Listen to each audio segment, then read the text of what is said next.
अनुपस्थित होता है। आवश्यक पोषक तत्वों के अमीनो अम्ल, विटामिन और एंजाइम का संश्लेषण कर सकती है, जिनकी उन्हें कार्यों के लिए आवश्यकता होती है। अमीनो अम्ल, विटामिन और एंजाइम स्वयं संश्लेषित नहीं कर सकते, भोजन से प्राप्त करती है। वैक्यूल कोशिका, वैक्यूल क्या होता है? वैक्यूल अपनी कभी नहीं, बड़ा वैक्यूल होता है, कोशिका की कठोरता बनाए रखने वाला एक बड़ा केंद्रीय वैक्यूल होता है। कोशिका की कठोरता बनाए रखने वाला एक बड़ा वैक्यूल है, वो केंद्रीय होता है। कोशिका के भीतर कई छोटे छोटे वैक्यूल बिखरे हुए होते हैं, ठीक है। फिर हम बात करते हैं माइटोकॉन्ड्रिया के ऊपर। कौन सा है?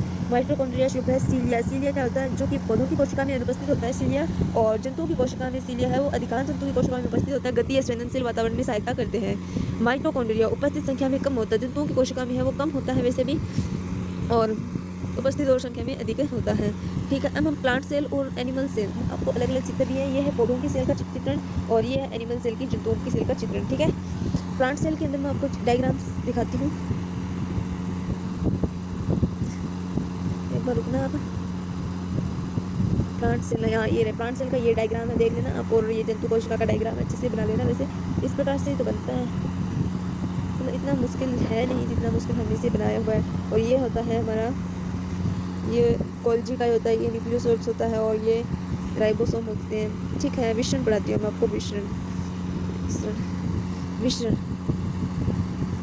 विषण पढ़ाती हूँ। तो मैं पेन चेंज कर लेती हूँ गाइस, पेन पर्पल कलर की कर लिया है, और ये हाइलाइटर है, जो भी अच्छे से कलर का करते हैं, येलो कलर का, तो ठीक है। हाइलाइटर थोड़ा बड़ा कर लेते हैं जिससे कि अच्छे से हमें दिख जाए। देखो, विषण एक भौतिक प्रक्रिया है जिसमें कण एक उच्च सांद्रता वाले क्षेत्र से निम्न सांद्रता वाले, विषण क्या होता है? एक भौतिक प्रक्रिया जिसमें कण है वो उच्च सांद्रता वाले क्षेत्र से निम्न सांद्रता वाले क्षेत्र की ओर तब तक गति करते हैं जब तक कि समान रूप से वितरित नहीं हो जाए। उच्च सांद्रता वाले क्षेत्र से निम्न सांद्रता वाले क्षेत्र की ओर तब तक गति करते हैं जब तक कि वह एक समान न हो जाए। प्राशन, अच्छा मैंने देखा नहीं। प्राशन मैं आपको बता देती हूँ। प्राशन एक प्रक्रिया जिसमें जल है वो उच्च अणु सांद्रता वाले क्षेत्र से निम्न सांद्रता के रूप में